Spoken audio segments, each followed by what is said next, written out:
ایک سبق اللہ تعالیٰ نے نسل انسانی کو انبیاء کے ذریعے سے یاد کروایا، اس کو بار بار دہرایا اور ہر زمانے میں دہرایا، اور اس کو تبدیل نہیں فرمایا۔ وہ سبق اب بھی جاری ہے اور قیامت تک جاری رہے گا۔ بہت ساری چیزیں زمانے کے ساتھ ساتھ بدلتی رہیں، بدل رہی ہیں اور بدل جائیں گی، لیکن وہ سبق نہ گزرے ہوئے کل کو بدلا تھا، نہ آج بدلا ہے، نہ آنے والے کل کو بدلے گا۔ وہ سبق اتنا ضروری ہے، اتنا اہم ہے کہ ہر نبی کی زبان سے اس کو کہلوایا اور ہر امتی کو سنایا گیا۔ وہ سبق ہے لا الہ الا اللہ۔ ہر نبی نے اپنی مبارک اور پاک زبان سے یہی جملہ اپنی امت کو سنایا، ساتھ اپنا نام جوڑ دیا۔ لا الہ الا اللہ آدم صفی اللہ، لا الہ الا اللہ نوح نجی اللہ، لا الہ الا اللہ داؤد خلیفۃ اللہ، لا الہ الا اللہ ابراہیم خلیل اللہ، لا الہ الا اللہ عیسیٰ روح اللہ، لا الہ الا اللہ موسیٰ کلیم اللہ، اور لا الہ الا اللہ محمد الرسول اللہ صلی اللہ علیہ وسلم پر یہ کلمہ مکمل، اکمل اور کامل ہو کر ساری انسانیت کے سامنے آ گیا۔ لیکن آپ نے جو دیکھا کہ پہلا جز کبھی نہیں بدلا، اب بھی اسی طرح ہے تا قیامت اسی طرح رہے گی۔ دوسرا جز اس لیے بدلتا رہا کہ دوسرے جز میں جن ذات کا تذکرہ تھا، جن ہستیوں کا تذکرہ تھا، وہ بدلتی رہی۔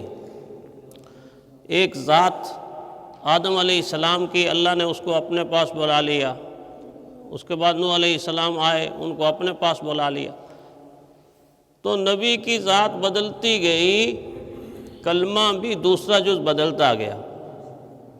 لیکن جب رحمت کائنات صلی اللہ علیہ وسلم کی ہستی آئی تو پھر آپ کی ذات کو تبدیل نہیں کیا، آپ کی ذات کے ساتھ دین کی تکمیل ہو گئی، تکمیل ہو گئی۔ اب تکمیل کے بعد دوسری کسی ذات کا کوئی نام کلمے میں نہیں آ سکتا۔ اس اعتبار سے یہ اہم سبق، یہ ضروری سبق، یہ بنیادی سبق اللہ تعالیٰ نے بار بار انبیاء کی زبان سے کہلوایا، امتوں کو سمجھایا، اور قرآن حکیم کے اندر بار بار اس کا تذکرہ فرمایا، تاکہ یہ سبق کسی دور میں، کسی زمانے میں، کسی حالت میں انسان نہ بھولے۔ اور اس سبق کا یقین جتنا انسان کے دل میں، انسان کے دماغ میں، انسان کی روح میں اترتا جائے گا، اتنا ہی وہ اللہ تعالیٰ کی ذات کے قریب ہوتا جائے گا، وہ اللہ کا محبوب بنتا جائے گا۔ جب یہ سبق انسان پکا کر لیتا ہے، جس طرح بچہ سبق یاد کرتا ہے نا، استاد کہتا ہے اب یہ سبق تیرا پکا ہو گیا۔ یہ سبق اگر پکا ہو جائے اور اس طرح پکا ہو جائے کہ جس طرح اللہ تعالیٰ چاہتے ہیں، تو پھر اللہ تعالیٰ اعلان کرتے ہیں کہ یہ بندہ وہ ہے کہ جس سے میں محبت کرتا ہوں، اور ساتھ ہی دو خوشخبریاں سنا دیتے ہیں۔ فرمایا لا خوف علیہم ولا هم یحزنون۔ یہ بندے جو سبق پکا کر لیتے ہیں ان پر مستقبل کا کوئی خوف نہیں ہوگا اور ماضی کا کوئی غم نہیں ہوگا۔ مستقبل کا کوئی خوف نہیں ہوگا، ماضی کا کوئی غم نہیں ہوگا۔ اس آیت کے تحت ہم اپنی زندگیوں کا جائزہ لیں، اپنی زندگیوں کو جانچیں، اپنی زندگیوں کو پرکھیں، کیا واقعی ہمارا حال یہی ہے کہ ہمیں ماضی کا کوئی غم نہیں، مستقبل کا کوئی خوف نہیں؟ اس سے ہم اندازہ کر سکتے ہیں کہ ہمارا سبق ابھی کچا ہے، پکا نہیں ہوا، پکا نہیں ہوا، پکا نہیں ہوا۔ یہی ایک حقیقت ہے کہ ہمارا سبق کچا ہے۔ اللہ اس کو پکا کروانا چاہتے ہیں، دین اس کو پکا کروانا چاہتا ہے۔ اللہ تعالیٰ کا تقاضا اور حکم یہ ہے کہ اس کو پکا کر کے آؤ، پکا کرو اپنی زندگی کے اندر۔ چنانچہ جن لوگوں نے اس سبق کو پکا کیا، ان لوگوں کی زندگیاں جب ہم دیکھتے ہیں تو ہمیں محسوس ہوتا ہے کہ دنیا کی کوئی طاقت، دنیا کی کوئی قوت ان کو اس سبق سے الگ نہیں کر سکی، اس سبق کو چھڑوا نہیں سکی۔ وہ آگ کے اچھلتے ہوئے شعلوں پر پکتے رہے، لیکن زبان سے یہی سبق جاری رہا، اللہ احد، اللہ الصمد۔ وہ کوئلوں، جلتے ہوئے کوئلوں اور انگاروں کے اوپر پکائے گئے، زبان سے یہی سبق جاری رہا، اللہ احد، اللہ الصمد۔ وہ سولی کے اوپر لٹکائے گئے، وہ پھندے پہ جھولتے رہے، زبان سے یہی سبق جاری رہا، اللہ احد، اللہ الصمد۔